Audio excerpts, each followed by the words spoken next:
Hvala vam, ker ste si vzeli čas. Z veseljem. Hvala za povabilo. Ja. Mogoče lahko začnemo, kot sem rekel, tako redko imam dva gosta, ne? Da bi mogoče malo povedala svojega ozadja, ne? Pa lahko začnemo s tabo. Ozadja pomeni, kako sva nekako se znašla v tej temi, ali? Ja, to bo po moje najbolj relevantno. Ja. Zdaj tako, oba dva sva v bistvu sodelavca, no?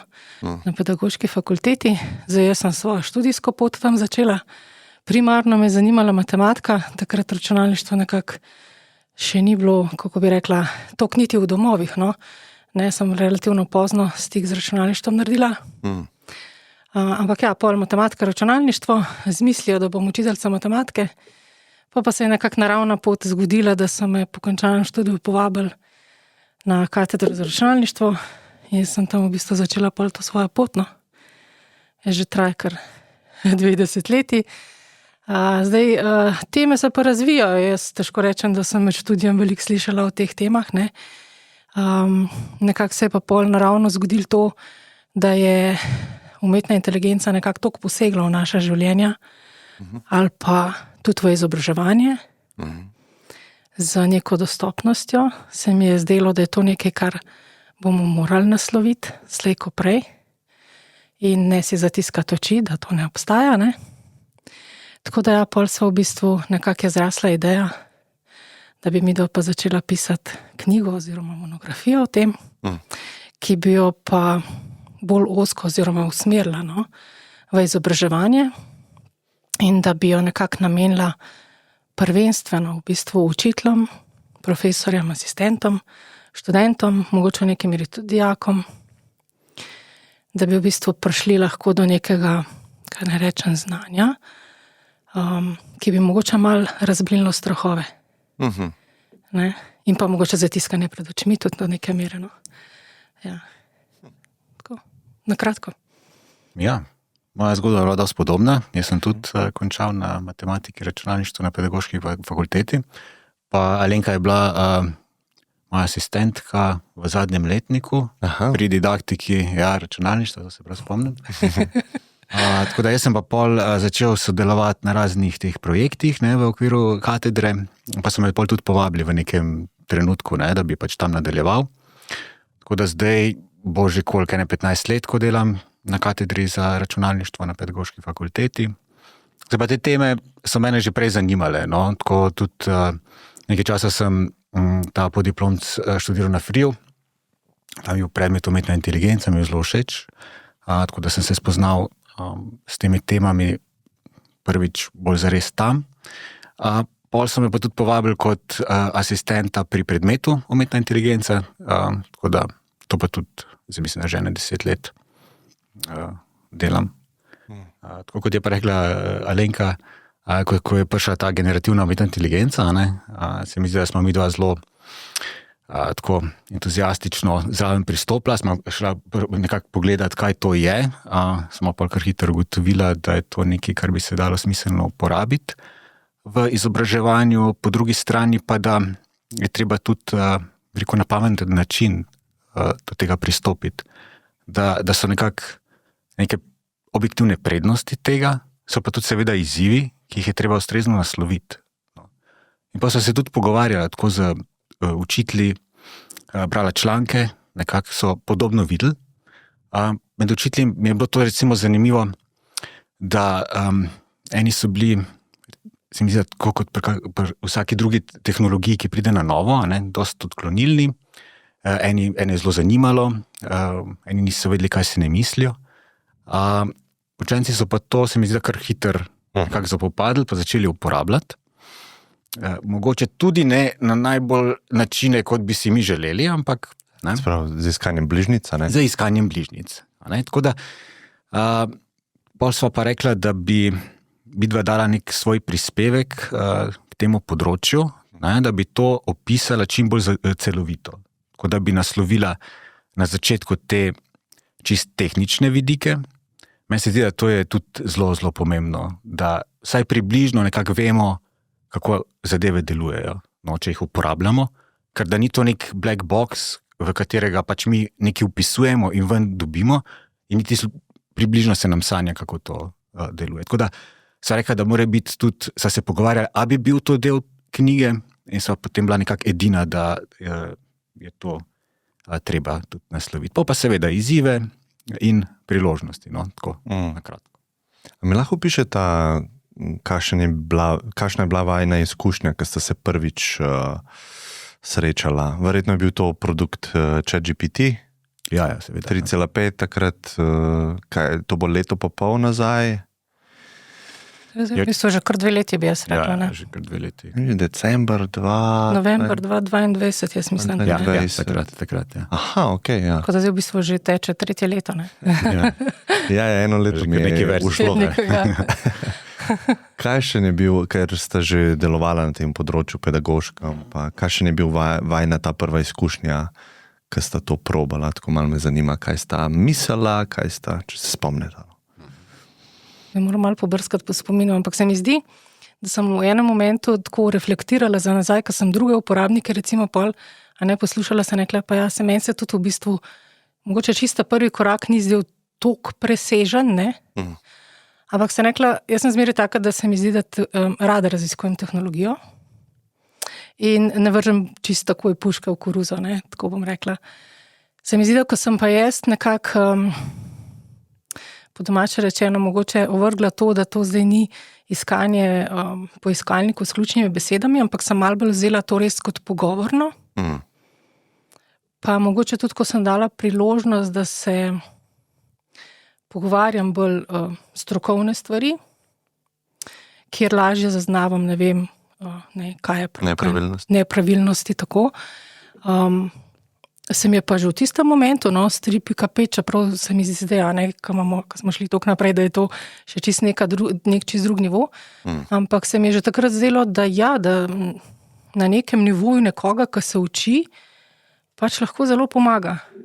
Pa mogoče to, no, da se mi zdi, da sem pa na drugi strani pa tista področja, ki pa meni niso toliko poznana, ne, sem v bistvu imela nekoga, s katerim, nekoga, ne, zdaj personaliziram, ampak nekaj, kar lahko kadarkoli vprašam ali pa poizvem ali pa pridobim neke podatke,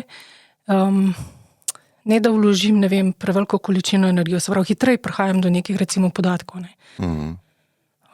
Ja, pol so šle pa se mi zdi stvari naprej, čeprav se mi je zdelo mogoče v enem momentu, takrat, ko smo čisto konkretno prišli iz 4, pa pol prišljiva na 4 ure, recimo, ne. Takrat se mi zdaj samo v enem momentu se sprašvala, ok, a je zdaj mogoče malo slabši, ne.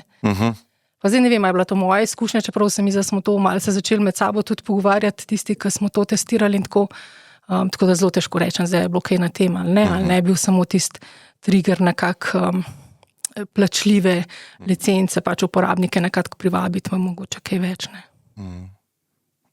Ja, zato spomnim, da prva izkušnja je bila, da sem uporabljal kot Google in so bile tiste smešne scene, kjer si vprašal, ne vem, kdo je Matej Zapušek in pa sem bil nek igralec slovenski, ki je, ne vem, igral v nekih filmih in tako. Mislim, čist nekaj čudnega, ne. Pol pa bolj, ko sem testiral, pa se pač seveda tudi nekako izobraževal na tem področju, ne, pač na kak način napisati poziv, zakaj je dober, zakaj ne, sem pa videl prav isto, no, da bi se to dalo smiselno uporabiti.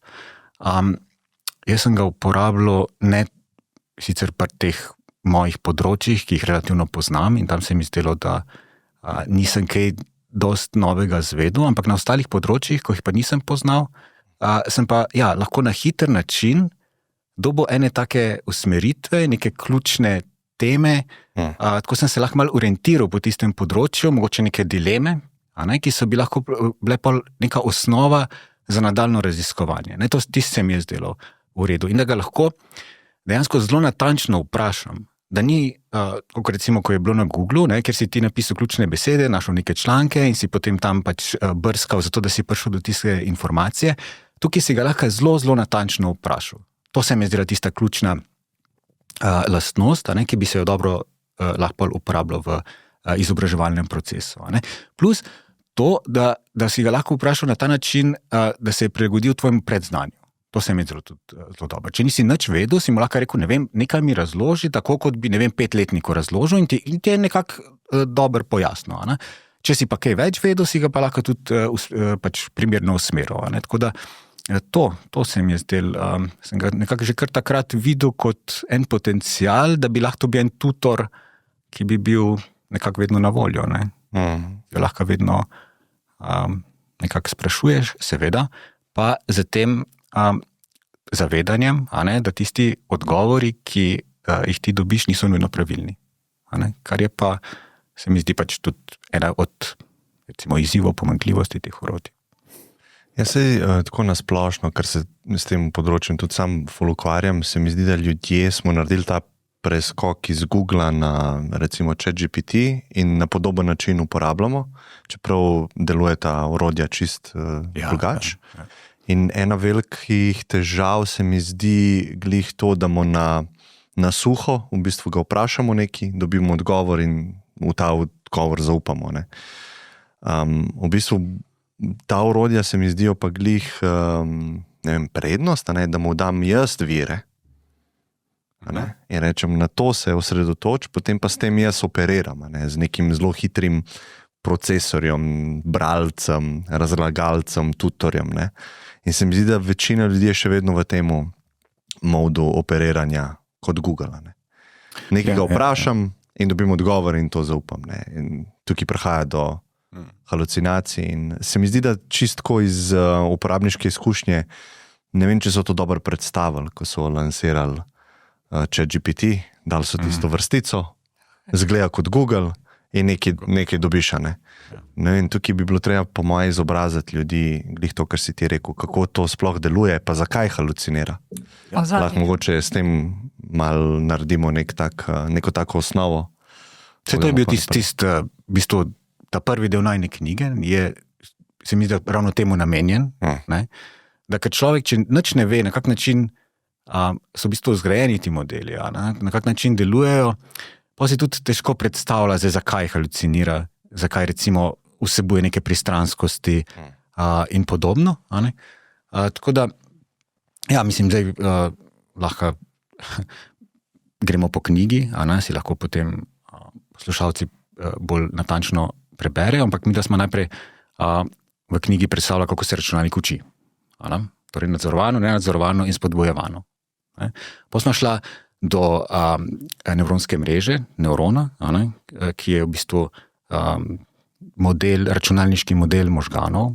To niso računalniški možgani, to ne bi kdo, ampak nek poenostavljen model, ki pa dobro deluje na eni strani zaradi tega, ker imamo ogromno podatkov, s katerim ga lahko učimo, po drugi strani imamo pa ogromno procesorske moči, zdaj z grafičnimi karticami in podobno.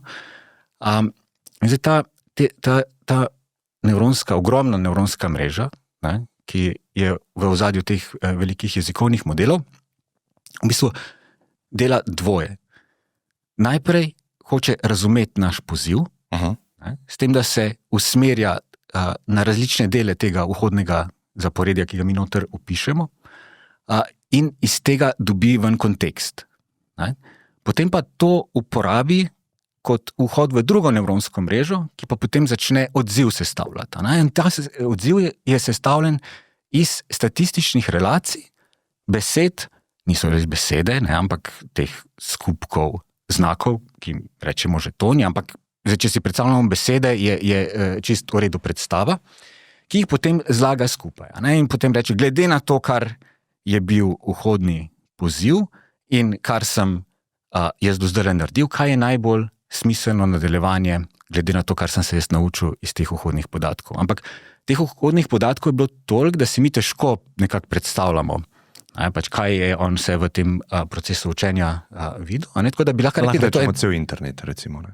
Ja, lahko rečemo cel... Da si znajo ljudje predstavljati tako. Tekstovne vsebine. Ja, digitalizirane te tekstovne vsebine. In on tako sestavlja, reče, to je najbolj verjetno nadaljevanje, drugo najbolj verjetno tretjo, in vedno ne zbere najbolj verjetnega. To mi je bilo zanimivo, ko sem prebral enemu članku, da ko so dali, tako na začetku testirali, pa so zbrali vedno najbolj verjetno, je bil preveč robotski, tako jezik. Pravilno, ja. Preveč pravilno, ko so pa to, se to je ta temperature, parameter, ki ga lahko tudi noter uporabljamo, je prišel pa bolj človeški, tako bolj naraven jezik. Tako da to bi lahko rekli poenostavljeno, kot da je en tak zelo inteligenten autocomplete. Ja, to je dober opis. Ja. Ali pa jaz dostikrat uporabljam, da je to kompresiran internet. Ne? Se pravi, ker je kompresiran, pomeni, da včasih ne da istih stvari ven, kot jih ima, ne? Ker je to kompresiran. Ja, tudi to. Zdaj pa, če gremo pogledati na hitrico, kaj je nevronska mreža, zato ker tam v tistej nevronski mreži je v bistvu shranjeno to znanje, ki se ga je on naučil. Nevronska mreža je zgrajena iz nevronov, torej teh osnovnih enot. Nevron kot enota, v katero grejo vhodni podatki, ki se potem znotraj tega nevrona sprocesirajo. To je taka dosti enostavna matematična enačba, kjer se pa vsak vhod obteži z ustrežno utežjo, ki nekako pove, koliko je ta vhod pomemben pri tem, kar se je nevronska mreža učila. Tako da tisti, ki so bolj pomembni, se dobijo večjo utež, tisti, ki so manj pomembni, dobijo manjšo utež. Ti nevroni so potem v take plasti zgrajeni. OpenAI več ne razkriva točno, kakšne so karakteristike te nevronske mreže, ampak mislim, da nekje sem zasledil, da za štirko jih bilo 10,000 teh plasti. In teh parametrov noter v konkretnem primeru ChatGPT-ja naj bi jih bilo v štirki 1,7 bilijonov. In tukaj noter je v bistvu esenca tega, kar se je on učil. Tukaj noter je zapakirano to znanje. Prej, ko ste omenila, da so vajni kolegi ali pa pedagogi vidijo tisti del, ki vidi neke nevarnosti pa izzive ali pa so odklonilni. Kaj v bistvu zdaj, ko se pogovarjate, kaj najpogosteje, kar slišite od kolegov, ko govorimo o tej tehnologiji ali pa revoluciji, ki prihaja? Jaz bi rekla, da smo se začeli v zadnjem obdobju več pogovarjati, ampak hkrati sta se nekako vzpostavili, imam občutek, malo dve skupini. Nekateri, ki so nekako mogoče začutili, ja, mimo tega pa ne bomo mogli iti, to bo zdaj nekako vstopilo v naše življenje, če hočemo ali pa nočemo, pa nekako se mi zdi, da delajo na tem, da se poskušajo izobraževati, so tudi pripravljeni testirati. In se mi zdi, da mogoče do neke mere, tudi zaradi tega, ker so dobili tok feedbacka tudi od študentov, in jih je mogoče zaskrbelo. Se pravi, moram tudi jaz nekaj narediti na tem, da bom vedel, kako pravzaprav to funkcionira, ker študenti to uporabljajo. In uporabljajo za študijske namene. Zato se zdaj tega učitelja tiče, Na drugi strani pa še zmeraj imam jaz občutek, da je pa nekaj nejevernikov, ki pa poskušajo mogoče bolj s to strategijo modne muhe in čakanja, da bo ta modna muha minila. Zdaj sem mogoče malo karikirano rekla. Koliko pa je teh v procentih, recimo? Se mi zdi, da se zmanjšuje. Ampak nasplošno se mi zdi, da tisti, ki že sicer niso mogoče blizu tehnologiji oziroma ki jo vidijo kot nekaj, čemur se je potrebno umikati, odmakniti, predstavlja nevarnosti zaradi, zaslonov in podobnih stvari, da ta manjšina mogoče najdlje vztraja. Se mi pa zdi, da je vedno tako kot vsako novostjo, nekako najprej pobereš tiste entuziaste, potem se pa pač te stvari počasi širijo in tudi tukaj se mi zdi, da ni nič drugače. Pa se mi tudi nič ne zdi v bistvu narobe, zaradi tega, ker to ustvarja tudi neko previdnost na eni strani, pa več premislekov na tisti, ki smo bolj entuziasti. Tako da jaz to vidim nekako kot pot, vedno, ko prihaja neka novost, da me nekako življenje tudi naučilo, da je treba iti počasi, sploh, ko se govori o izobraževalnih sistemih, ki vseeno posegajo v življenje mnogih, ali pa ki so tudi veliki in počasi spreminjajoči, ne moreš jih čez noč obrniti. Si tukaj je ta izziv, če je bilo dobro to. Kako to počasi narediti ob temu, da ta tehnologija to rapidno... Ja. Pa dejansko to pride do študentov, pa novi modeli bodo prišli, pa ne. Zdaj govorimo o jezikovnih modelih, ampak enkrat se AI kot širša pač tehnologija se bo to združevala, ne. Kako zdaj to menedžirati, ne? Jaz mislim, če sem čisto iskrena, se mi zdi, da v kontekstu tega javnega izobraževanja, če tako rečemo, ne, vsega množičnega, da smo hočeš ali pa nočeš vedno malo v zaostanku s tehnologijo, ker prvič, če GPT je res ta dostopnost naredila en velik premik, ampak sicer pa tam, kaj je povezano s kakšnimi pripomočki napravami, ne? Nekako nimaš ti iz danes na jutro dostopa do tega, da bi lahko, ne? Tako da ja, ne vem, če obstaja pameten odgovor kot to, da nekako je treba ostajati v stiku, pa vsaj imeti nekatere, ki si prizadevajo za to, da sproti žvečijo te informacije in jih kolikor se le da posredujejo naprej. Ne? Ja, jaz tudi mislim izobraževati, ne, zato da bojo ti strahovi nekako opustili. Sem pa sam tudi pristaš tega, da v izobraževanju revolucije nikoli niso dobre. Ne? Evolucija, ampak ne prepočasna. Je pa tudi ta knjiga, recimo nek košček v tem mozaiku tega pristopanja k temu. Ne? Tako da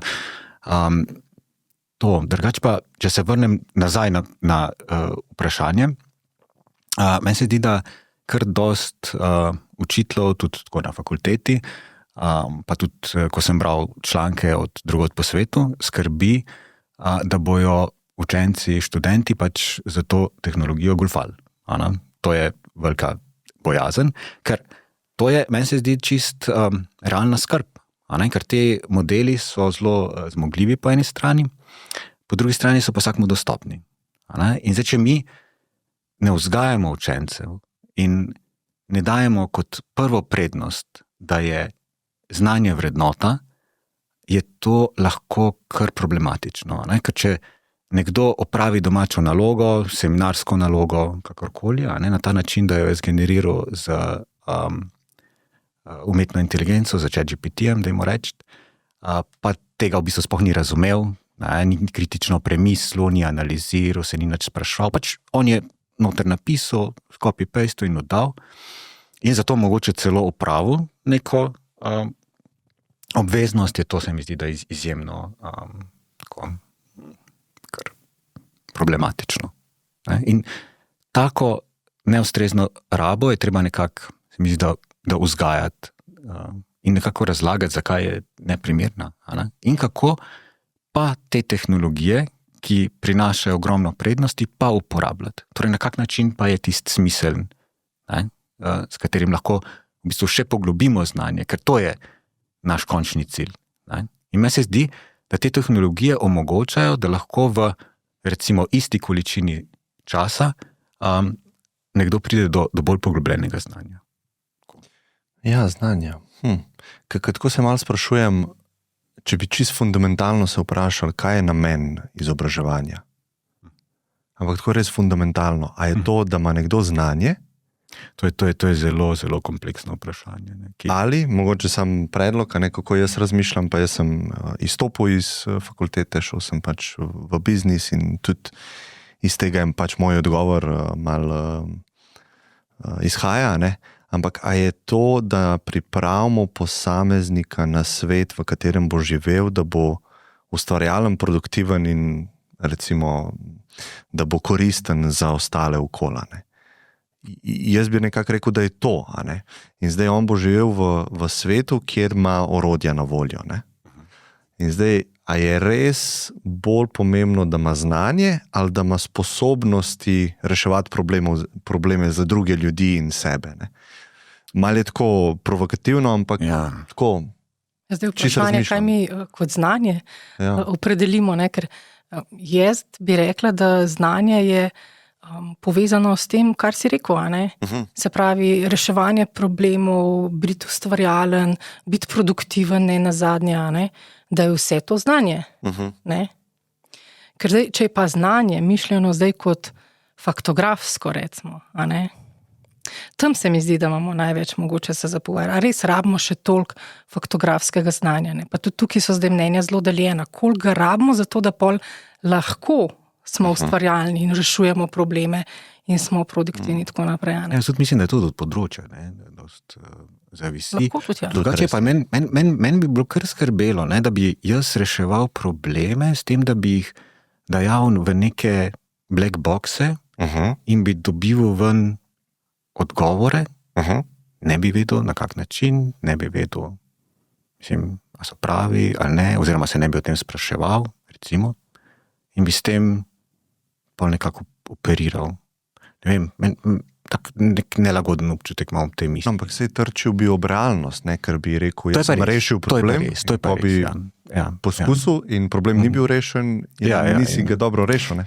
Je pa res, da na vseh področjih. Ta fanta, ne, ko smo prej govorili, da domačo nalogo, kako jaz to gledam, ne, on je dobil neko nalogo za narediti, z nekim ciljem. In on je pač uporabil resurse, ki jih ima, da je točno to naredil.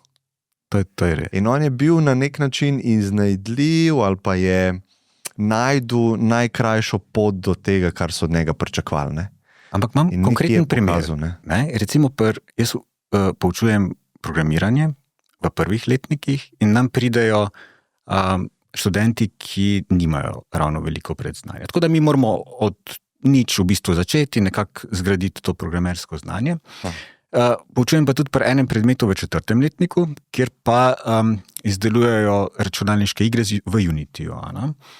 Ti se pa tako, oni si zamislijo problem, scenarij igre, ne, na kak način bo didaktična, izobraževalno ustrezna, pol jo morajo pa tudi sprogramirati.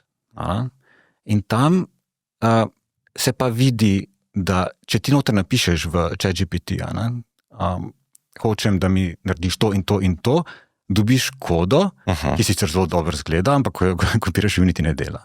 In zakaj pa zdaj? Tisti, ki ima znanje o programiranju, se bo lahko znašel iz te kode. Jaz točno vem, ko pogledam to kodo, najdem neke načine razmišljanja, rečem, to je v bistvu mislu, pa ni prav na redu, ampak jaz lahko zdaj to uporabim, zato da, ne vem, ga še kaj vprašam zraven, skombiniram še s kakim drugim virom in rešim problem. Tako da tist, ki pa nima tega osnovnega znanja, recimo konkretno o programiranju, bo pa rekel, to se pa ne da.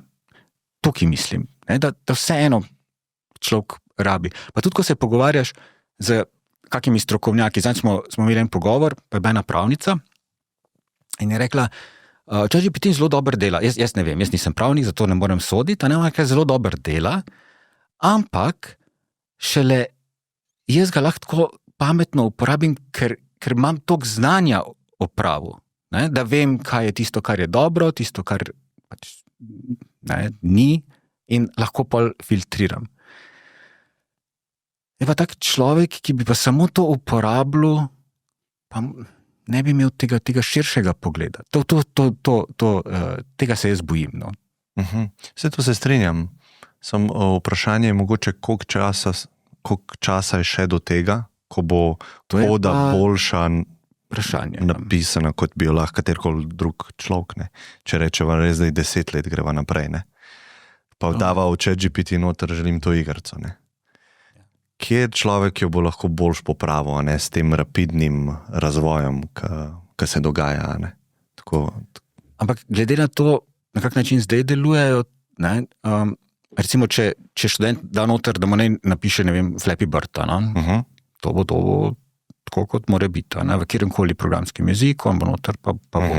Če bo hotel biti pa ustvarjalen, pa narediti nekaj, kar še ni prej obstajalo, se mi zdi pa, da ta umetna inteligenca, ko jo imamo zdaj, kjer je v bistvu, en je zelo dobro rekel, gledamo v ogledalo, torej to, kar smo mi že do zdaj naredili. Torej ne pogledamo za to ogledalo, pa lahko kar hitro trčim na to. Tako da tukaj jaz vidim. Kako pa študentje zdaj ali pa učenci najpogosteje uporabljajo ta orodja?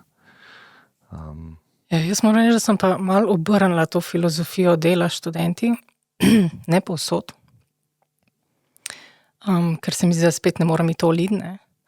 Ampak že lani sem recimo drugače zastavila projektne naloge, ampak se strinjam z Matejem, ne, da se mogoče je malo tudi to od predmeta oziroma konteksta odvisno, ne moreš zdaj čisto povsod to na ta način iti noter, ampak da v bistvu so pa morali uporabiti, no, ali pa morajo, tudi letos morajo uporabiti, recimo, ne, mi se naučimo in kako in kaj so prednosti in kaj so izzivi, naučimo se nekaj o pozivih, kako jih tvoriti, pa malo zvadimo te stvari, ne.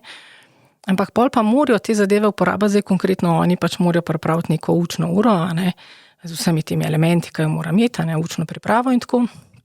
In pol morajo v bistvu to kritično analizirati, ne. Zdaj se tudi pri tej kritični analizi se oni lahko v stvari pomagajo, ampak jaz sem videla zdaj, ko smo recimo pri vajah delali, da pol pač upelješ še neke druge elemente aktivnega dela, kar pomeni, da so si mogli izmenjati, takrat niso bili med napravami, se pravi, en je naredil, drugi je naredil, tretji je naredil, so si izmenjali med sabo in so poskušali pogledati, a najdejo kakšne halucinacije noter, a bi oni kaj drugače naredili, a bi ne vem, kakšno spremembo, karkoli, in so si mogli izmenjati informacije, potem smo pa nekako še diskutirali o tem, kaj so ugotavljali. Zdaj, pri tem sem opazila en delček, ki je tudi Matej naslovil, da v bistvu, če nimajo še te zaloge znanja, rabijo neko se pravi, bi težko čist sami mogoče zelo kritično vrednotili, rabijo malo enih usmeritev, ne. Me pa letos malo presenetil en študent, ki je rekel, pa dobro, jaz bom najprej me vprašal, če sem ta navodila, ko sem jim napisala s tem, ne, sem rekla, da nisem, sem čisto iskreno povedala, zaradi tega, ker kadar imam jaz nekaj v glavi, točno vem, kako poteka, pač sem jaz hitrejša na to, da naredim, kakor da se pol še pogovarjam. Kadar pa hočem, ne vem, dobiti še druge poglede, ali pa druge ideje, ali pa zamisli, ali pa karkoli, pol pa ja, ne. No, ampak on se je znašel na ta način in rekel, jaz bom pa kar cela vaša navodila dal noter, ne bom šel po teh korakih, ki ste jih vi zastavili, ne. Pa je v bistvu prišel do takrat, ko smo imeli nastavljen malo hitrej, mogoče do tistega cilja, kot ostali, recimo, ko so šli po tisti moji poti po korakih, ko sem se jaz zelo namensko zamislila, zakaj, ne. Se pravi, najprej, ne vem, učni načrt, pa pogledati cilje, pa iz tega nekako operativno jih zastaviti, pa potem v učno snov, pa potem v preverjene znanja, ne. Pa še on je pa noter vse, ne. Tako, mislim, jaz se mi zdaj se skozi učim, ampak razmišljam pa o tem, da se mi zdi, da jaz bi si želela, no, ali pa mislim, da je potrebno, da razmišljamo sočasno s tem tudi o nekih drugačnih pristopih mogoče pri poučevanju, pa bo to mogoče posledično vplivalo tudi na učenje, še posebej, če ga bomo mogoče znali tudi bolj osmisliti, ne, da bi ta orodja postala nekako, tako kot si prej rekel, da pač ja, jih je imel, pa se je znajdel, a ne, da bojo nekako postala esencialna, da jih uporabijo za to, da pač ne pridejo na nečesa in da mogoče pa v tem kontekstu potem res poglabljajo in mogoče pridejo tudi hitreje do nekih bolj poglobljenih razmislekov, no, če temu tako rečem. Kar se mi zdi, da bi mogoče posledično v izobraževanju, ker razmišljam, mogoče tudi to neko, če tako imenujem, profesionalno rast učitelja lahko pospešilo. Ne? Od tega učitelja začetnika do potem, tako na ta način recimo. Ja, a to bolj misliš, da bi se standardi mogli precej dvigati, ker imajo zdaj ta orodja na voljo učenci, pa jih lahko uporabljajo oziroma naj jih uporabljajo, ker so na voljo, ampak če si prej mogel seminarsko, nek standard je bil, zdaj s temi orodji mora biti pa... Ne, jaz mislim, ne vidim tega tako. Jaz v bistvu, zdaj, če si iskrena, seminarske že mogoče pred ChatGPT-jem nisem videla kot nek najboljši način preverjanja znanja. Čeprav razumem tudi neke pomisleke, ki jih imajo, ne vem, kadar imaš veliko skupino ljudi pa tako naprej, ker ne moraš nekih bolj aktivnih oblik delati, ne. Ampak ne mislim tega, mislim čist predrugačiti v bistvu načine preverjanja ocenjevanja znanja, ne. Jaz ne vem, mislim, da 2007 je bilo prvič, pa se mi zdi, da sem tako bila malo kot čudak, takrat sem začela s projektnim učenjem, ne. Tako da si v bistvu študenti sami tudi zastavijo cilj, ki je sicer v kontekstu ciljev, ki jih imamo mi pri pouku, ampak je pa iz njihovega, ne vem, interesnega področja, če drugače rečem, iz njihovega področja študija, ki se povezuje s tehnologijo. Ne? Ni, da jaz zdaj jim rečem, ta problem morate vi rešiti. Zato, da začutijo, da v bistvu oni rešujejo nekaj ali pa se ukvarjajo z nečim, kar nekako tudi oni čutijo, da bi to rešvali ali pa ne vem, da bi radi na tem nekaj naredili, in se mi zdi, da potem je tudi več motivacije, pa hkrati mogoče manj iskanja stranpoti ali pa bližnjic. Ker se mi zdi, da čistko človeško, bližnjice najbolj iščemo takrat, ko nam pač neke stvari, ko ne čutimo smisla v njih, ali ne, kako bi rekla. Nismo motivirani za nje. Ne? Ker je zelo težko iti po nebližnici, a ne? Ja, se to je čisto človeško, da pač normalno, ne? Zakaj bi se jaz pelala po ovinkih 30 km, če imam ravno cesto, a ne? Ja. Moram pač v ovinih ovinkih najti nek smisel, ne? Ja, meni je recimo zanimivo, da so zelo različni študenti, ker jaz mislim, da to si uporabljajo na polno, medtem ko sem se pa z njimi pogovarjal, pa se mi zdi, da so iskreni, zato ker vejo, da jaz to uporabljam, da se raziskovalno nekako s tem ukvarjam. In tako pač eni velik, eni pa prav nič, imajo prav tako averzijo do tega, da ne. Ena študentka mi je pokazala, poglejte tule, jaz sem napisala 3 pozive, ne, pa mi je nekaj čuden vrnil in jaz sem to kar dal zaprla. Ne. To je, ne vem, 1 leto staro, ker jaz sem tudi ravno pri tem predmetu, ne, programiranju iger. Jaz mislim, da je ChatGPT tukaj nepogrešljivo orodje, ampak ne moreš ga na copy-paste uporabljati. Ne. Torej, da se ti naučiš nekaj, recimo dobiš kodo, si lahko razlagaš, kaj so posamezni deli te kode. Ne. Tako da, moj nekak prispevek k temu je bil, da sem zdaj v vsakem letniku imel predavanje o tem, ne, pač o teh tehnologijah, torej kako jih uporabljati smiselno, seveda vse te dele, ko sem jih prej našteval. Jaz jim tudi rečem, oni naj uporabljajo to, absolutno. Torej, pri vsaki nalogi lahko uporabljajo, če je cilj njihovo razumevanje. To mora biti cilj. Da ni, isto je bolj kot to, da on odda nalogo, ta pot do tega meni pomembna pri mojih teh predmetih. Da jaz hočem, da on ve, zakaj je nekaj tam. Ko dobivam iz ChatGPT-ja pač nek odziv, da to nekako analizira, preštudira, preuči, kakšna struktura je zdaj tega, kar zgradba, tega, kar je ven dobu. Torej, a so to zanesljivi viri? Gre preveriti v neke pač uradne recenzirane vire, ne? Ali tam tudi to drži, ali je ChatGPT vse povzel, ali ni, ali je mogoče kaj več, zakaj je na ta način strukturiral, kot je strukturiral. Tako in se pa lahko tudi ena taka diskusija okoli tega, ampak vse te aktivnosti, se mi zdi, da so v službi tega, da boljšega razumevanja, poglobljenega razumevanja, podobno. Ne. Tako da, jaz jim tudi probam reči tudi to, da naj pri ponavljanju uporabljajo ChatGPT. To se mi zdi super. Dajo recimo moje prosojnice noter, skripto in rečejo, ok, zdaj pa mi ti postavljajo vprašanja, pa bom odgovarjal in potem mi moje odgovore nekako kritično oceni. To se mi zdi zelo v redu, tudi en način. Pa še tako, recimo, za kako stvar zavzame neko stališče in pa bova midva debatirala in jaz bom pa recimo kontrastališče in bova imela ta pogovor. To se mi zdi tudi neka taka zanimiva učna izkušnja, ki jo z drugimi tehnologijami ne moreš narediti. Se pa ponavadi pri teh predavanjih mojih tudi kar take zanimive diskusije potem vzpostavijo, glizanji smo imeli, če nam bojo zgnili možgani zdaj. Jaz mislim, da če bomo se zatekali k temu, da kadarkoli bo treba karkoli premisliti, boš že pisal noter v ChatGPT in to dal, pol smo kar na dobri poti. Ne? Če pa bomo na prejšnji način uporabljali, se mi zdi pa, da bomo dosegli ravno nasprotno. Kaj pa je drugačna recimo situacija zdaj, kakor takrat, ko je recimo kalkulator ven prišel ali pa Google, interneta, ne? Koliko je to zdaj drugač v tem smislu, da nam bojo možgani? Se to dostkrat slišim tako generalno, ne, joj, zanašamo se na to tehnologijo.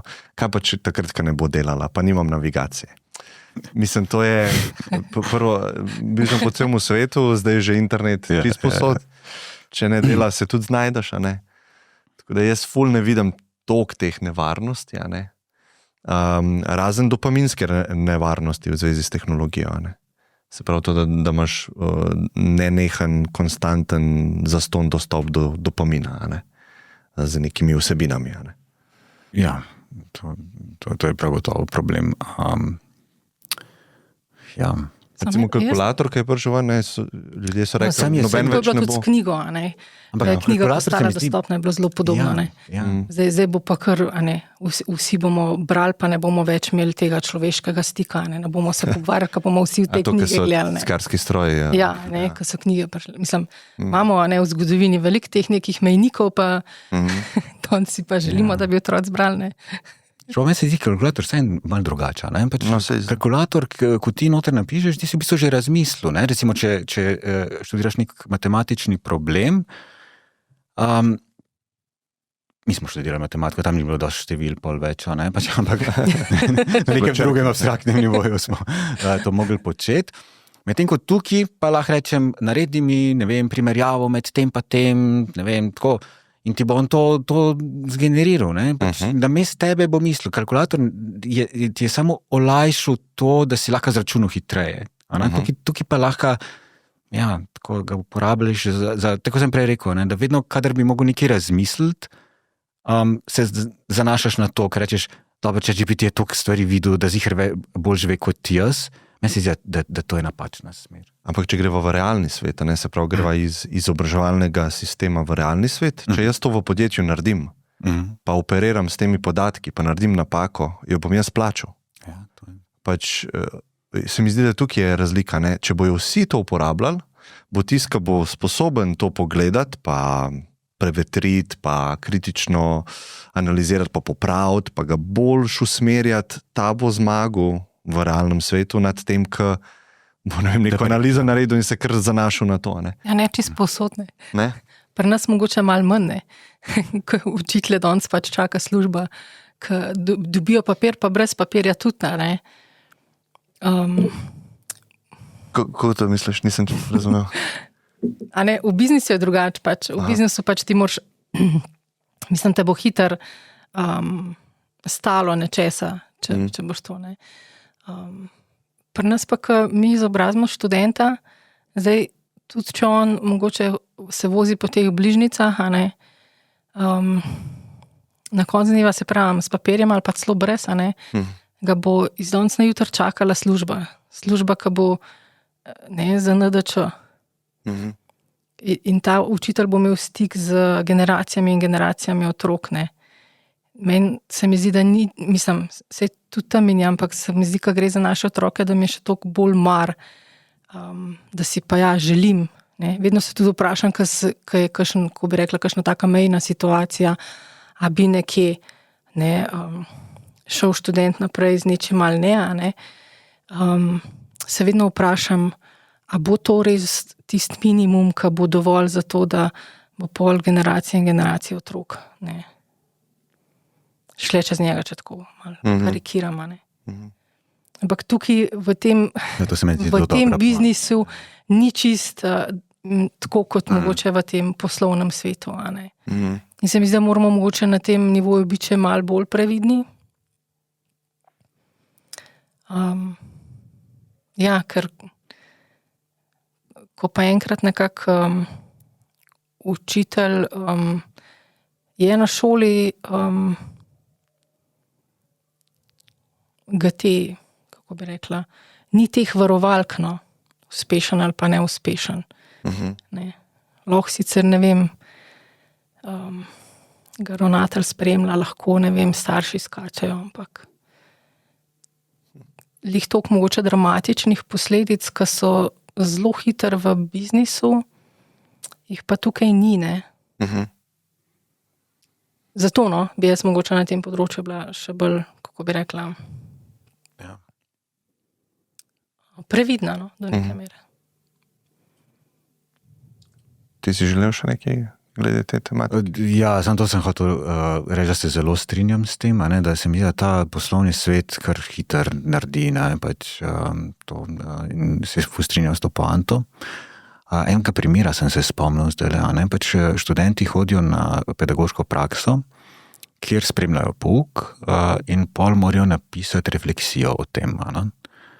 In ena kolegica mi je pravila, da pač so študenti oddajali refleksije, ki jim jih je napisal ChatGPT. In to v osnovi kako zelo narobe.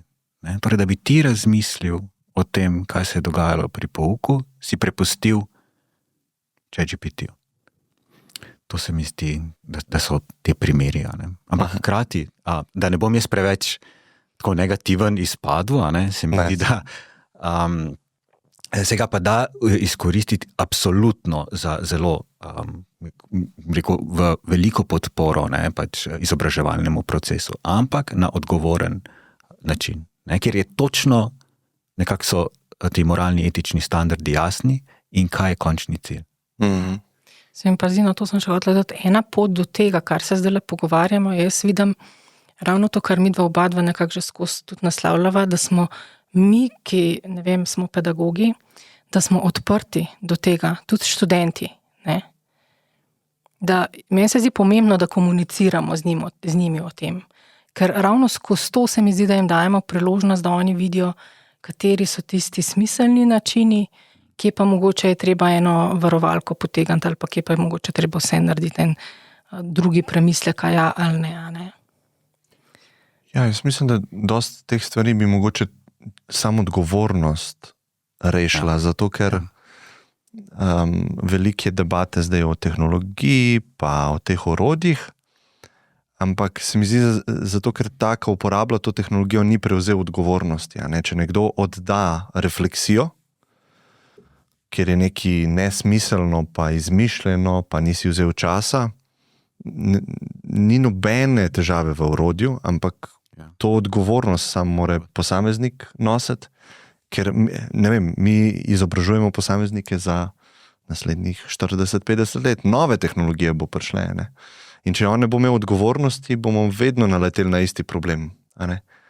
Moramo pa vedeti, da ta tehnologija to omogoča. Kalkulator ni omogočil napisati refleksije, ChatGPT pa lahko. Tako da, moramo biti še posebej pazljivi. To zdaj v bistvu pomeni to, da moramo, že prej bi mogoče mogli, ampak da je zdaj pa res skrajni čas, da spet vzgajamo te vrednote, ki bodo omogočale to odgovornost. Pa tudi neko zrelo osebnost to ne pač zahteva.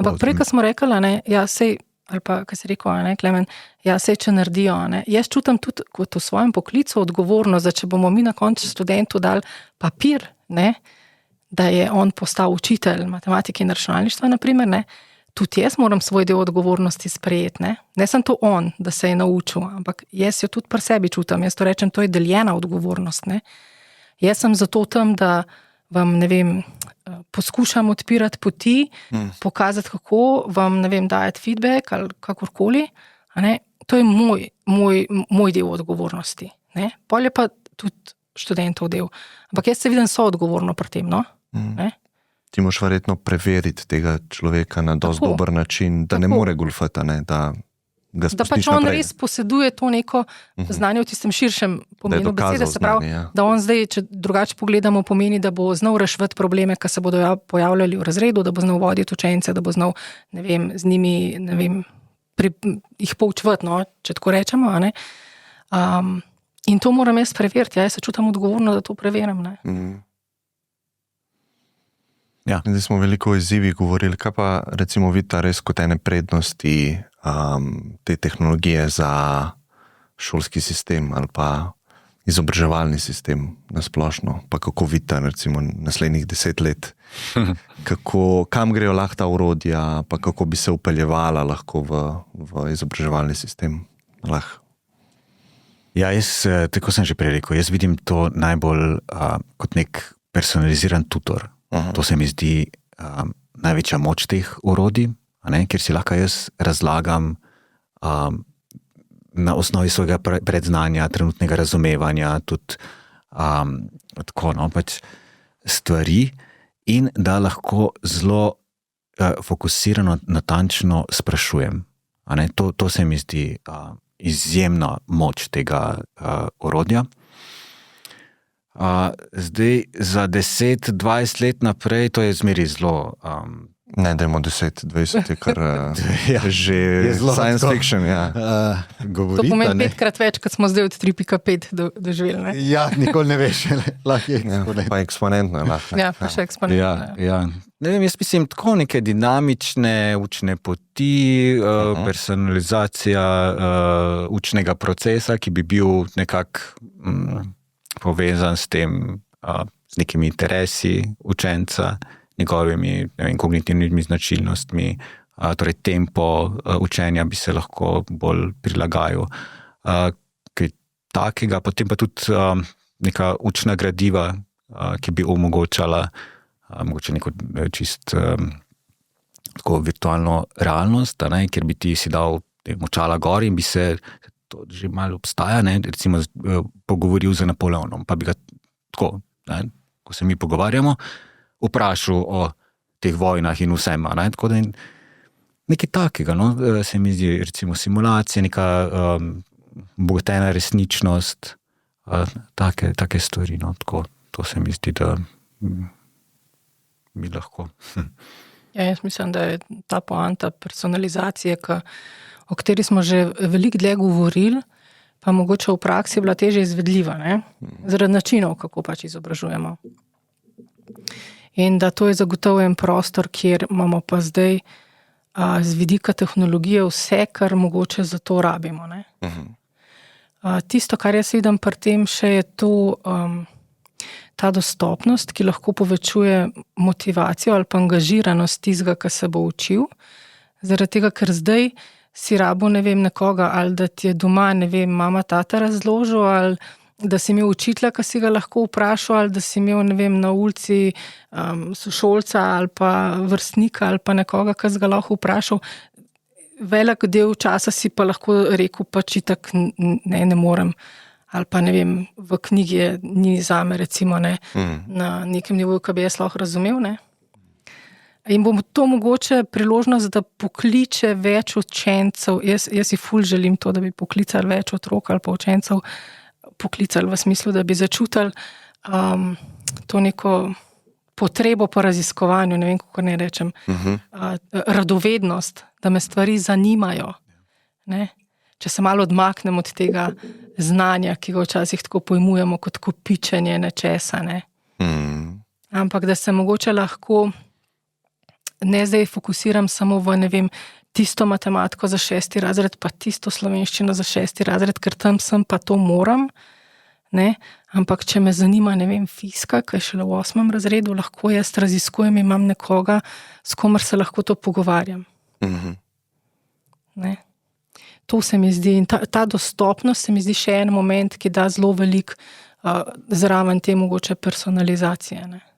Ja. Pa tudi tako, da bi šlo v to smer, da teh halucinacij ne bi bilo več, da bi se lahko ti zanesel 100%, kar ti ven dobiš. To bi bilo tudi, se mi zdi. Tukaj je v bistvu, če pogledamo, jaz se spomnim, pri 3.5 si ga ti zelo hitro ujel. Ja. Mislim, ujel, zdaj tako rečem, pač. Zato sem rekla, sem testirala recimo na svojem področju, si zelo hitro prišel do tega. Zdaj se mi zdi, da moraš v bistvu že kar malo se potruditi, včasih, da prideš na splošne stvari. Ja, za splošne stvari, bolj ko so specifične, bolj ko so ekspertne. Tako. Ampak če govorimo na nivoju osnovnošolskega, srednješolskega izobraževanja, moraš se pa zdaj že zelo potruditi. No, pri matematiki je še vedno problema, ker jezikovni modeli niso. S tem se mi ukvarjamo fula, Ampak zdaj so že ta orodja, kjer lahko on pokliče, gre na web iskat informacije. Jaz mislim, da to se bo sam izboljševala, da bo teh nepravilnosti skoraj ne bo jih. Jaz sem videla, recimo, kakšen napredek je bil, ko sem probala recimo malo statistiko pogledati. Tako, od začetka, pa sem rekla, ok, bom to pa SPSS zraven, zato da preverjam, je zelo hiter pač padel. Zdajle pa marsikaj v bistvu že zelo redo naredi. Ja, to se zapira se ta gap. Ja, tako. Koliko sta pa kaj gledala raziskave, pa tako kot iz področja pedagogike, Aleksandar Veliki je imel tutorja osebnega, ne, Aristotela. In tudi vemo, da ta 1:1 pristop v bistvu daleč najbolj deluje, ne, izmed vseh. Pa neke raziskave obstajajo okoli tega, ne. In zdaj, če vsakmu dodelimo lahko osebnega tutorja 1:1 za katerokoli področje, ne, lahko celo družbo v bistvu dvignemo drastično, ne, znanje, sposobnosti, ne, tako. Ja, jaz mislim, da mogoče od takrat smo še eno pomembno stvar se naučili, in sicer, da se zelo dobro učimo v socialnem kontekstu, ki je tudi širši od tega tutorja. Se pravi, ta tutor ni zdaj neka odrasla oseba, učitelj, ki mene uči, ampak se zelo dobro mi učimo med seboj. Ne? Se pravi, v sodelovanju, v timskem delu, ne? Medvrstniško. In da je to zelo pomembno. Zato se mi zdi, tudi se pri pedagoškem delu trudimo, da tudi te načine recimo upeljujemo, ne, na ta način. Kar sicer pomeni, da nimaš ti tega eksperta, ki ti bo vedno prav povedal. Ampak ravno to je tisto v bistvu, kar pomeni, da se mi iz napak zelo veliko naučimo. Ne. In mi kot vrstniki pač prihajamo do napak, jaz jo mogoče pri sebi ne zaznam, mogoče jo boš ti zaznal in potem bomo komunicirali in razčiščevali to. In iz tega procesa se bomo ogromno naučili. Ne. Tako jaz vidim še mogoče to komponento tega sodelovanja. Peer-to-peer to, da tako, smo mi dva enaka, pa rešujeva nek problem. Tako, pa se tako. Ali pa da smo celo skupina. Ne? Ja, ta socialni kontekst tako. Učenja, ne, ki smo ga mogoče tudi v času pandemije nekako spoznali, ne, ker takrat smo bili doma, imeli smo internet, še več časa, ne, sicer to so bili neki posebni časi, vseeno, ne, ampak vse raziskave kažejo, da je znanje upadlo takrat zelo. Ne. Tako da ta osebni tutor v smislu umetne inteligence, jaz mislim, da je zelo dobro tako dopolnilo živemu učitelju. Nikoli pa ja. Kako pa izgleda čez 10 let nek fant, star je, ne vem, v 7. razred hodi, osnovne šole, gre v šolo, kako izgleda? Verjetno ne izgleda tako, da je učitelj stoji pred tablo, pa neki... To že zdaj ne izgleda tako. A ne?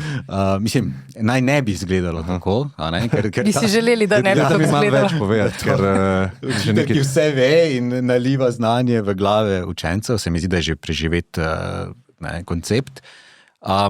Torej, mi se na fakulteti trudimo, da naši študenti spoznavajo različne načine aktivnih oblik učenja, poučevanja, kjer v bistvu nekako se naslanjamo na konstruktivistično teorijo, kjer si vsak konstruira svoje znanje, torej miselne modele, jih potem v tem ravno socialnem kontekstu nekako preverja z drugimi in pač gradi svoje znanje. Tako da, ja, absolutno si ne predstavljam tako, ampak še dodatno obogateno s temi tehnologijami, pa tudi mogoče vloga učitelja se nekako, vsaj po mojem mnenju, se bo kar transformirala. Ne? Torej bolj nekdo, ki bo vzpostavil eno tako učno okolje, ga bo spremljal, postavljal prava vprašanja, dajo prave probleme, naloge, in nekako to vodil, mediral, absolutno pa ne kot neka absolutna avtoriteta, ki vse ve in je on tisti. Tako da to, no.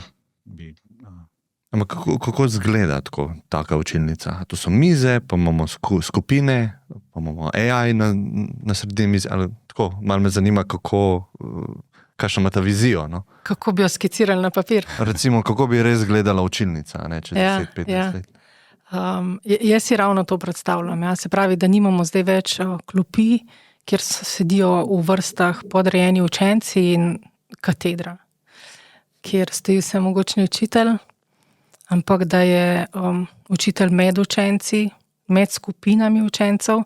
Jaz si celo mogoče ne predstavljam sem tako, kot bi rekla, otokov združenih misli naokrog pa z nekimi pripomočki, ampak bi si želela, da bi imeli priložnost učilnic, ki bi dopuščale, ne, da se mogoče ne vem, ena skupina študentov, učencev da v otoke, ker jim pač to ustreza, druga skupina je na tleh, tretja je na kavču, četrta je, ne vem, med knjižnimi policami, peta je, ne vem, z nekimi pripomočki tam na tleh, ki nekaj delajo, recimo, ne. Več te neke dinamike se mi zdaj lahko vsak najde tudi prostor ali pa način, kako se najlažje uči, no. Jaz sem mogoče tudi skozi osebno izkušnjo svojih otrok spoznala, da to, da otrok sedi pri miru na stolu za mizo, še ne pomeni, da se takrat najlažje uči. Ne? Pomeni, mogoče se veliko bolje uči, bom čisto konkretno povedala, ne? Tako da ima noge v zrak na kavču, če si predstavljamo moglih obratno L pozicijo, ne? Krili z rokami in miga z nogami in takrat bom rekla, najbolj absorbira neke stvari. Ali pa, ne vem, to ima tudi recimo tujina že precej tega, ne vem, teh žog za gibanje, dvižnih miz, da stojiš zraven, skratka nekih drugih, tudi čisto fizično, se pravi opreme drugačne v razredih, ki omogoča bistveno več fleksibilnosti. Zdaj kot učitelja se mi pa zdi, da vidim tistega, ki bo veliko bolj prevzemal potem v takih učilnicah tudi vlogo mentorja, pa vstopi takrat, ko ga v bistvu učenci potrebujejo, kjer bi se verjetno na ta način potem tudi preobrnila ta funkcija, kdo več sprašuje. Ali več sprašuje učitelj učence, ali učenci učitelja. Ne, se mi zdi, da takrat se najbolj začne dogajati v možganih študentov, ko res začnejo oni aktivno postavljati vprašanje. Takrat vem, da sem jih jaz pritegnila miselno in da so oni miselno z mano. Ne? Ja. Kaj pa tehnološko? Kako izgleda ta učilnica? Jaz sem vse te pripomočke, ki sem jih imela, sem videla tudi kot tehnološko. Ne. Imajo, ne vem, in robotke, imajo, ne vem, če zdaj smo s tem, kar zdaj imamo, tablice imajo, ne vem, VR očala, ne. Skratka, da imajo to na voljo, da uporabijo takrat, ko oni menijo, da jim to lahko pomaga v tisti nalogi, ki jo trenutno, s katero se soočajo, na karkoli delajo. Ne. Vidiš, kakšne holograme dodal, ne, da si gledajo odlično, tako. Obogateno resničnost, to se mi zdi tudi ena taka fina stvar, da si lahko recimo, ne vem, pri biologiji, kakšne zadeve pogledaš, ko poješ, kaj se zgodi in potem to vidiš, ne, tako take bolj prvosebne izkušnje, no, interaktivne izkušnje. To, drugače pa ja, problemski pouk tam, kjer je to smiselno. Kaj to pomeni problemski pouk? Torej, da dobiš ti problem, ki ga moraš rešiti, ne, in se ob tem učiš. Ker, kot realnost, ne? Na nek način, bolj ko so te problemi v bistvu nekako avtentični, ne, se mi zdi, da lažje tudi potem naši učeči vidijo smisel, a ne v tem. Je pa to seveda ne za vsa področja, ne, tudi vidim učilnico, kjer berejo, razmišljajo, mislijo, se pogovarjajo, ne, tako debatirajo, ne, tako soočajo različna mnenja, ker, ja. Jaz bi rada ob tem verjela, da se mi zdi, da če bomo mi če bi imeli priložnost učencem ponuditi vso to tehnologijo, če tako rečem, ali pa te pripomočke, da mogoče bi se začela spreminjati tudi ta, ne vem, ko rečem, ko radi rečemo, da so med ne vem, predavanji pa skozi gledajo na svoje naprave, pa gledajo na ure, pa tako naprej. Ne, da bi to postalo manj zanimivo za stvari, ki odmikajo pozornost, ker imamo več stvari, ki nas fokusirajo ali pa vlečejo, pa so podobne narave kot te, ki nas odmikajo. No, ne vem, če sem zdaj jasno povedala. Ne? Da bi mogoče tudi ta neka dopaminska zadeva, ki smo jo prej omenjali, mogoče malo zbledela, če bi bile stvari manj prepovedane. Ne vem. Morda, ja. Mogoče, ne. Ja. Kaj pa AI, čisto kot tehnologija, kot asistent učitelju v taki učilnici, ne? Kako to vidita? Pa recimo, da si res predstavljamo, ker sem rekel 10-15 let, ne, zelo močen, zmogljiv sistem, ne vem, po moje podobno nečemu, kar bi imel, ne vem, 160 IQ-ja, ki je zelo hitro bere stvari, zelo hitro ti da informacije, z njim se pogovarjaš glasovno. Ne? Jaz mislim, da to ni toliko nerealno, če govorimo o takem časovnem Sigurno je to tudi nekako ključen v ta proces, ali kot asistent učitelju, ali jaz to vidim facilitator. kot asistent učitelju in kot neka podpora tem skupinam, ki se učijo po teh otokih in tako, to vidimo. Pač nekdo, ki ga lahko vedno vprašaš, ki ga lahko vedno ki ima tisto znanje, in ga lahko na različne načine pač potem tudi uporabiš, ti pomaga, se pogleda, kaj trenutno delaš, recimo zna tudi vrednotiti znanje, zna mogoče bolj analizirati, bi rekel, ne vem, cel razred naenkrat, ker učitelj je pač sam v razredu in ne more tega, in ta bi mogoče lahko spremljal, pač cel razred. Tako, ampak vedno kot podpora, živemu učitelju. Jaz na ta način vidim tega zmogljivega AI-ja, ki nekako je zraven vključen kot del pouka. Ja, jaz mislim, da če bo učitelj prakticiral to v razredu tudi, kako on si pomaga pri delu s tem, že neposredno vzgaja, na kakšen način uporablja to. Če pa ob tem še zraven tudi učenci, se mi zdi to ena taka pol vzajemno smiselna uporaba, kjer imamo vsi največ od tega. Zdaj čist praktično se mi pa zdi, da ta nek čist človeški faktor učitelja, da se mi pa zdi, da smo ljudje toliko fundamentalno nekako rabimo ta stik, da ga pa to niti ne ogroža. Tako, ne vidim to, da bi ga ogrožali na ta način.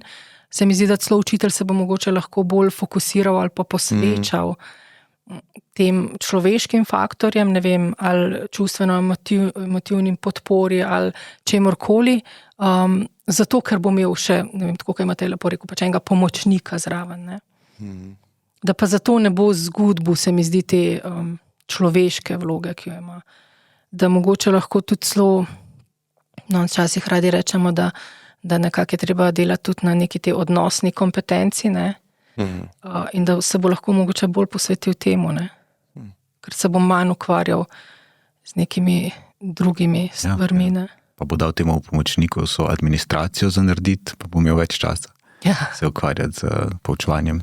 Ja, če bo vsak imel osebnega tutorja, ki ga bo nesel domov, vsak otrok, vsak učenec, bo sigurno lahko koristne informacije dajo nazaj učitelju, ki je treba narediti mogoče malo več fokusa, malo več podpore, kje je trenutno učenec. Ja. In sem razmišljal tako, da zdaj preverjamo znanje, a ne tako periodično.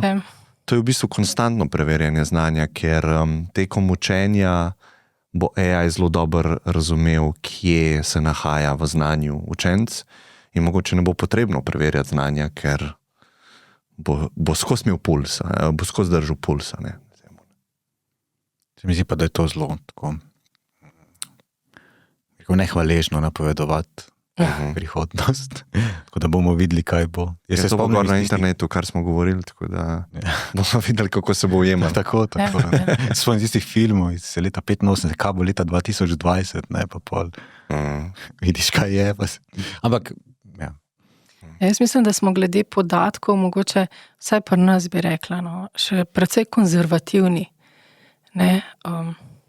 Verjetno čist z razlogom, da seveda vsi podatki ne morejo take obdelave, ampak bojo stvari bolj specifične, si pa mislim, da bo to res lahko ravno to pokrivala. Nekako analizo učitelj ne bo rabil, na konc dneva, zato da vidi, kje razred je, pa kje naj naslednji začne, ali pa kaj naj naslovi, ali pa kje so bili neke vrzeli v znanju, ampak bo to pač čist evidentno.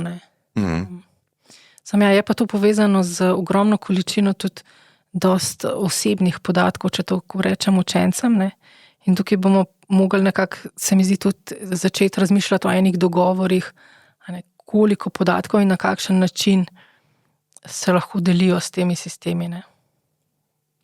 Ja, sigurno je neko področje, ki je zdaj čist neurejeno, pa kdo trenira lahko, pa kaj se s temi podatki lahko, tako.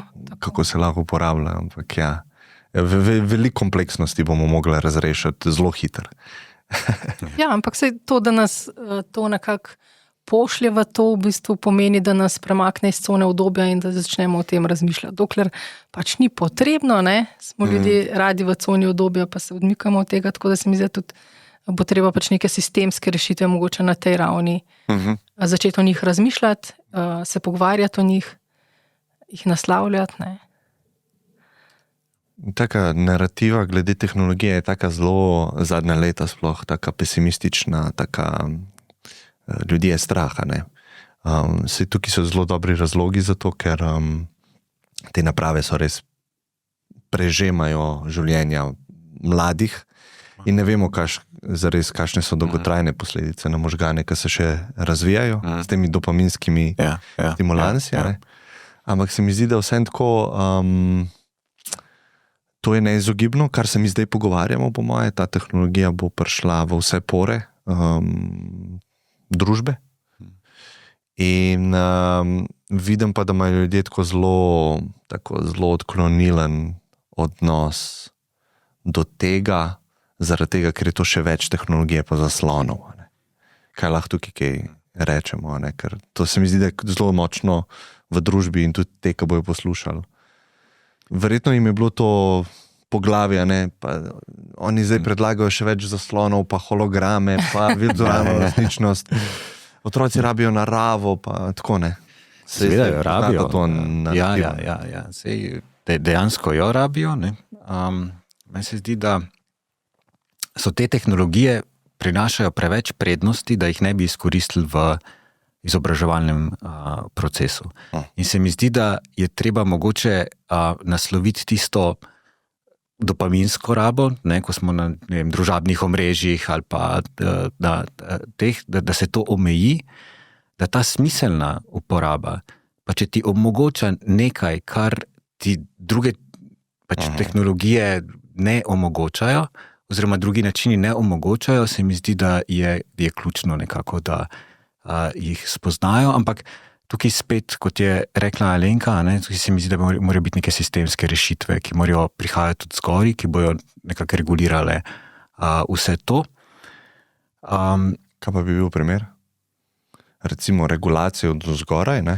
Ja, torej na kak način se uporablja te tehnologije, da bi bilo čist specificirano, ne? Torej kdaj, na kak način, kje, jaz bi to kar v učne načrte noter predmetov napisal. Torej, da bi se tako, da to ni zdaj od vsakega nekako, pač kakor on misli, ne, to nekako upeljuje, ampak da bi to bil res en tak kolektivn, premišljen način, ne, ki bi standardiziral načine uporabe teh tehnologij. In seveda, jaz mislim, da bi tukaj mogli nekako narediti en tak širši diskurs z strokovnjaki iz različnih področji. Ne? Torej ne samo prihajajo iz Pedagoške fakultete, ne? Iz katedre za računalništvo v izobraževanju. Tukaj se morajo vključiti noter in sociologi, psihologi, filozofi, pravniki. Ne? Torej to je nek tak, se mi zdi, da širši družbeni neka širša družbena diskusija, ki se mora narediti na tem področju, zato da se to smiselno upelje. To jaz mislim, da je. Razumem pa tudi to narativo. Ker se mi zdi, da otroci, mislim, ko bereš te raziskave, to je res zaskrbljujoče. Koliko ur preživijo za zasloni. Tako da mogoče omejiti tisti del, ki je pač nekako manj koristen, ja, na račun tega, ki pa ponuja nekaj več. Ne? Ja, jaz bi rekla, da smo mogoče skupaj začeli malo dajati dve stvari, ki sta v resnici ločeni. Eno je to, kako tehnologijo uporabljamo pri učenju, poučevanju, v biznisu in tako naprej. Drugo je pa ta, ki je bistveno bolj dopaminska, po mojem, v smislu nekih družbenih medijev, ne, tega, kako bi rekla, ko se zaposlimo s tem, ko scrollamo mine 2-3 ure. Ne. In tudi te raziskave, ki kažejo, pri otrocih, se ukvarjajo s tem dopaminskim delom, ne pa s tem, ki smo ga mogoče mi zdaj naslavljali. Ne? Tako da tukaj se mi zdi, da bi bilo potrebno narediti eno ločnico, hkrati pa se mi zdi zdaj nek pritisk mogoče, ki se vrši tudi na šolstvo, kako je potrebno, ali pa mogoče treba premisliti, da se umakne mobilne, pametne naprave, da se jih ne sme nositi v šolo, v osnovno, srednjo, pa še kam dlje bi kakšen rad, da tu ne vem, če rešuje naš problem, zaradi tega, ker jaz mislim, da otroci niso na družbenih omrežjih v šoli tistih 5-6 ur. Tam so mogoče res je distrakcija pri pouku, ampak se to vemo, da ko pridejo v razred, pač odložijo, naprimer, A tako je zdaj? Odložijo? Večina šol ima recimo na ta način, da morajo odložiti, Ampak hočem reči to, da tisti dopaminski del, ki se zgodi, se verjetno zgodi izven šolskih prostorov. Takrat smo pa starši tisti, ki moramo prevzeti to odgovornost za svojega mladoletnega otroka. In tukaj se mi zdi, da je pa treba delati na vzgoji ali pa na izobraževanju staršev, ki bodo potem delali na vzgoji otrok. Jaz ne vem, če bi krivila šolo za to. Ne vem. Na ta način jaz gledam. No? In se mi zdi, da tudi ta komunikacija, ki si prej rekel, da bi vsi rekli še več zaslonov. Jaz sem, dajmo se pogovarjati, da te zaslone umaknemo tam, kjer nam dejansko škodijo, upeljimo pa jih tam, ki bodo nas kot družbo nas približale temu, kamor razvoj gre. Jaz mislim, da s tem mogoče na nek način celo ustavljamo razvoj, ker pri nas dejansko naši učenci so edini v Evropi, ki nimajo nič od računalništva v osnovni šoli, recimo, se ne učijo o tem. Skratka, da jih bomo mogoče oropali za neka pomembna znanja, ki bi jim pomagala potem konkurirati na trgu ali v biznisu ali pa kje drugje, napram svetu, ki je okoli nas. Mislim, Evropa ima še bolj grozljive ideje glede regulacij, AI-ja in podobno. In to, če se bo zgodil, ta kontinent ima že tako probleme z konkurenčnostjo. In tako, ko deluješ v biznisu, to vidiš pa čutiš, če se primerjaš s Kitajsko ali pa z Ameriko. Pa še da kar vzememo neko orodje celi populaciji ali pa ga zelo reguliramo, tako da lahko težje uporabljamo, bomo težko konkurirali na globalnih trgih. Zelo podobno se mi zdi, da smo naredili v povezavi z avtorskimi pravicami, v kontekstu izjeme za izobraževanje. Mi smo stvari zožali, namesto da bi naredili stvari dostopne v izobraževanju v smislu, da lahko vsi prihajamo do znanja, podatkov, informacij, kakorkoli temu rečemo. Ja, to smo mi imeli zdaj eno tako situacijo z Univerzo v Ljubljani. V bistvu smo lansirali en produkt, zapiski AI, kjer lahko zapiske svoje naložiš, in potem se Sokratovo metodo učiš ali pa kviz, da počneš. Tako. In je prišel prav poziv, da zaradi teh avtorskih pravic, prosojnice in podobno je pač problema. Zdaj razumem to stališče, ampak tako, če se primerjamo z neko, MIT-jem, ki že 15 let nalaga vsa predavanja na YouTube, prosto dostopno vsem. Jaz sem v bistvu tak otrok interneta in ful verjamem v to idejo, da pač znanje ne bo dostopno za vse, za tiste, ki imajo to redovednost, pa imajo ta žar po raziskovanju. Ne vidim, zakaj bi bilo dobro to ščititi ali pa omejevati neko znanje. Tako. Vem pa, da se knjige prodajajo. Razumem tudi poslovni model, ker študiral sem na ekonomski fakulteti in že tako poslovno začneš takrat razmišljaš in vidiš poslovne modele. Jaz sem nosilec predmeta, to je moja knjiga, lahko jo moš zraven pri izpitu, samo mora biti original. Pa vsako leto jo bom updateal, da se nov.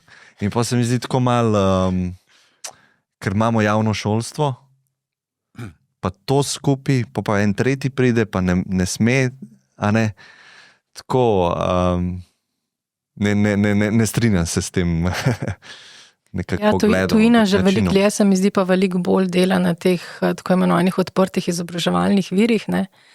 Čeprav mi smo ravno zdaj, nekako tudi Ula dala neko pobudo, da bi se o tem začeli več pogovarjati, oziroma da bi se tudi Ula začela, ko bi rekla, dala prostor odprtim podatkom in odprtim izobraževalnim virom. Jaz imam malo ene te, kako bi rekla, učiteljske filozofije, jaz rečem študentom sharing is caring, ne. Rečem, če je vas tlele 100, vsak naredi eno učno pripravo, če jo copyrightate, ne, pomeni, da imate eno. Če pa se gremo eno bolj odprto zadevo, sharing is caring, pa pač vi eno date, dobite jih pa 99. Ne. Je pa res, da pri nas, če pogledamo, pač trenutno velja, da kar jaz naredim kot zaposlena na fakulteti, pač imam jaz sicer tudi avtorsko pravico, ampak jo ima zraven tudi fakulteta, ne. Se pravi, ne vem, v kolikšni meri je zdaj lahko čist samo odločen, sicer res ne, se trudim, da je bilo čim več teh stvari dostopnih, ampak ja, tukaj so še stvari za pred nas precej zaprte, no. Veliko imamo te filozofije copyrighta, kar onemogoča potem vse take oblike, ki smo jih zdaj, ne vem, za trening modelov in tako naprej, recimo, ne.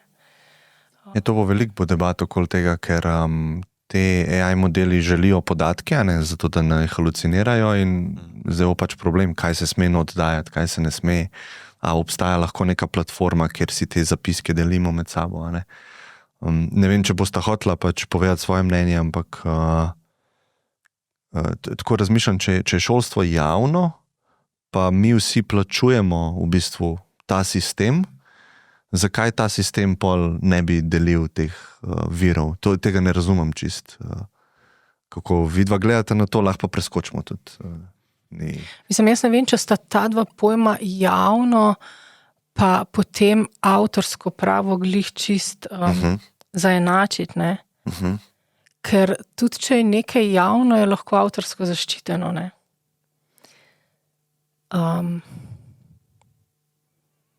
Ne vem, ne, tudi ko se, ne vem, izvaja nek koncert, ne, ko neka glasbena skupina nekaj javno izvaja, ta njihova glasba ni javna v smislu, vsak si lahko lasti, pomeni lahko prideš ti tja, posnameš in zdaj s tem počneš, kar želiš, ne. Lahko prideš in poslušaš, ne, ker je to namen te izvedbe. Se mi zdi, da tu je mogoče ta distinkcija, ne, med javnim, kaj pomeni javno, kaj je pa potem tisto, kar regulira avtorsko pravo, no. Tako bi jaz rekla mogoče v tem kontekstu.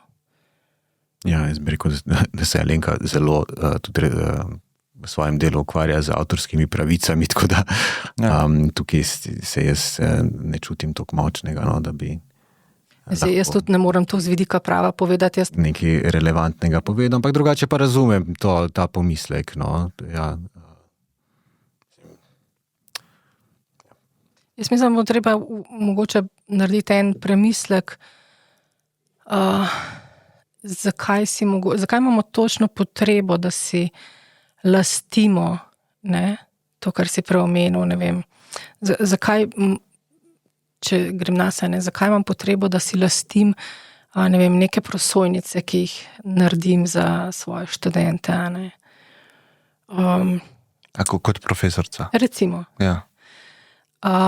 To recimo večkrat s študenti debatiramo, ne. Ko rečem, kaj ste pripravljeni deliti, na kakšen način, pod kakšnimi pogoji, ne. Jaz recimo sem naredila izobraževanje za Creative Commons, kjer pač povemo, na kakšen način lahko, ne, uporabiš, ampak povem tudi na kakšen način, ne. In potem ponavadi trčimo ob to zadevo, da takrat, ko ljudje v neko stvar vložimo veliko nekega efforta, mislim, truda, časa in nam to veliko pomeni, da takrat smo bolj zaščitniški do te svoje vsebine, ne. Ta zaščitniškost se mi zdi pa potem povezana še z nečim, kar se rado zgodi, da ko pa premakneš ta svoj mindset v bolj odprto, se ti pa kaj hitro lahko zgodi, kar sem tudi v praksi doživela, da se kakšen, kako bi, ne znam lepo povedati, pač okoristi s tem tvojim delom, ne? In če si ti veliko časa in truda vložil, mogoče na neki stopni ti to potem postane ovira. Ja, mogoče nepravično, ne, kako ne rečem. Ne. Ja, tukaj si se hotel ravno s tem vidikom še tudi vključiti. Meni se je že velikrat zgodilo, no, da so vsebine, ko sem jih jaz recimo predaval pri svojih predmetih, sem jih pol videl, da so jih nekje pač za denar pol naprej predavala, ne, ker imam načeloma te odprte. Tako da meni se zdi, da ta vidik je problematičen. Ne. Ti se zelo potrudiš, narediš vse korektno, ne, neko visoko kvalitetno gradivo, ga ponudiš odprto, ne, nekdo drug pa vzame pa s tem služi. Tako da ti se mi zdi pa, da je... Ja, je pa pri tem odprtem, ne, se mi zdi, imamo spet, jaz recimo, kaj rekel Mateja, ne, pač pri študentih poskušam tudi to, se pravi o licencah, da vedo nekaj, da vedo, kaj smejo iz spleta vzeti, na kakšen način smejo vzeti, kako lahko delijo svoje dela z bolj odprtimi licencami in tako in kaj to pomeni, ne. In jaz nekako pri sebi sem videla, da sem se v nekem momentu, mogoče tistega začetnega entuziazma, ko sem bila k večji odprtosti v smislu, se tam pa, kam mi ni toliko, bom pa celo vse dala v javno domeno, recimo, ne.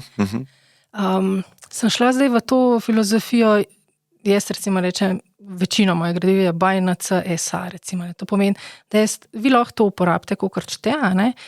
Sam mene navedite kot avtorja, pa ker jaz to delam nekomercialno, ker sem zastonj to, da vi nekomercialno naprej uporabljate, se pravi, to sem tudi dodala, ne bi rada, da se proda. Pa še SA dodam zraven, kaj share alike, ne, v smislu, če ti zdaj vzameš moje prosojence in jih zdaj ti predelaš in zdaj s tem, ne vem, nekje predavaš nekomercialno ali karkoli počneš, ne, moraš tudi ti to delati pod istimi pogoji, ne. Se pravi, tudi ti ne smeš recimo služiti s tem. Ne. To mi je pol bolj ena taka... Ja, ta Creative Commons licence so neka rešitev. Pravična delitev tega, ne.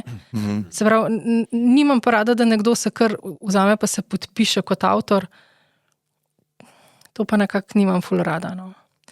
Je pa mogoče to v tem kontekstu teh modelov je pa malo drugačna zgodba, ker zdaj pa, ne, mi pa rabimo v bistvu količino podatkov, na katerih se bodo te zadeve učile, zato da bodo dobre, ne, ker če tega ne bomo imeli, tudi stvari ne bodo tako dobre, ne. Ampak jih pa ne uporabimo na neposreden način, ampak na posreden. Tukaj pa ne vem, če imamo kakšne mislim, se mi za spet neke premisleke mogoče treba narediti, ne. To bo tudi v glasbeni industriji. Zmešaš dva komada, zdaj stilu Taylor Swift, ima zdaj ona pravice. Ja. To bo vse zelo zabrisano bo vse, ne. Vedno bolj, ne. Meni se to zdi, da so neka nova vprašanja, ki prej niso obstajala, zato ker ta tehnologija ni obstajala, ne? In da se bo ta praksa mogla nekako temu prilagoditi. Ker za temi vatli, ko zdaj, pač ne bo to šlo. Ne? Tako da, kot si rekel, pač, če je nekaj podobno Taylor Swift, ali to je, ali ni, ne? Pač, ona zdaj pravice, ali nima, ne? Teh vprašanj prej, da saj ni bilo. Vse to smo zelo hitro videli od začetka, ne? Si rekel, nariši mi v stilu Picasso, pa to pa je gladko naredil, ne? Zdaj ne bo več naredil. Ne, Picasso, ne. Jaz sem nekaj za Discord, sem gledal, pa je rekel, da ne more zaradi licenčnih omejitev, pač da ne more tega narediti. Tako da, ja. Tako da tukaj so že velike enih varovalka, ne? Bilo kar noter v Ja, problem je, ne, ker takoj, ko se to uporabi v procesu učenja, ne, je to skrito v tistih milijardah, biljonih uteži in zdaj, kako boš ti to ven dobil? Ne moreš, ne, to je praktično nemogoče. Ne, ti ne moreš s prstom pokazati, tukaj, ne, je to.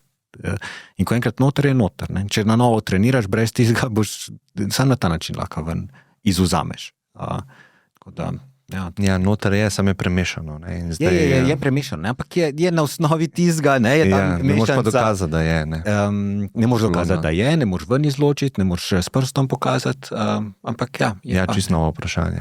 Čisto novo vprašanje. Kar se tiče ustvarjanja pravic avtorskih, kaj sploh je ustvarjalnost? Ne? Jaz tudi grem čez življenje, pa stvari name vplivajo in sem ustvarjalen zaradi njih. Ne? Da bom vsak mogel plačati Vsakič, ko sem neko arijo poslušal, ali pa vsakič, ko sem nekaj prebral, ne, vsi so bili zaslužni za mojo ustvarjalnost. Ne.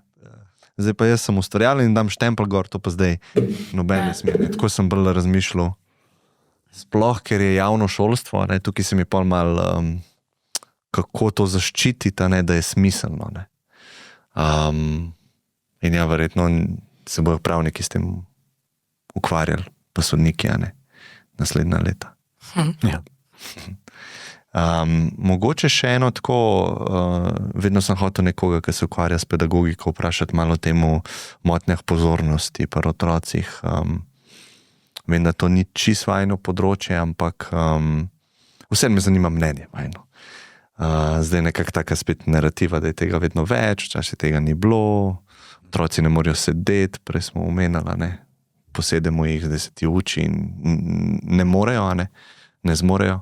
Tako me malo zanima, kot vajna razmišljanja, čistko laična. Ja, to res ni moje področje. Tako da,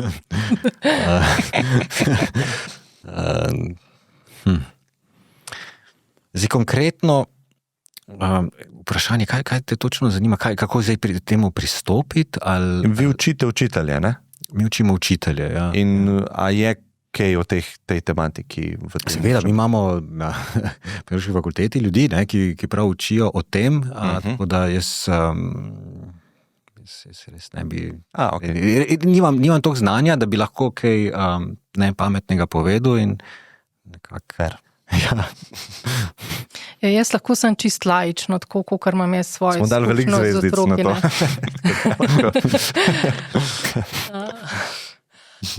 Jaz sem nekako, ko bi rekla, upam, da mi moji otroci zamerali, ampak jaz to gledam kot nek dar, da v bistvu sem dobila priložnost, da tudi skozi svoje otroke v bistvu veliko enih teh stvari, ki jih mogoče v poklicu tudi premišljujem, v bistvu jih potem tudi izkusim, ne. Tako da življenje ti postavi tisto, kar rabaš, jaz rečem, ne. Ali pa kar te bogati, ali pa v tem smislu.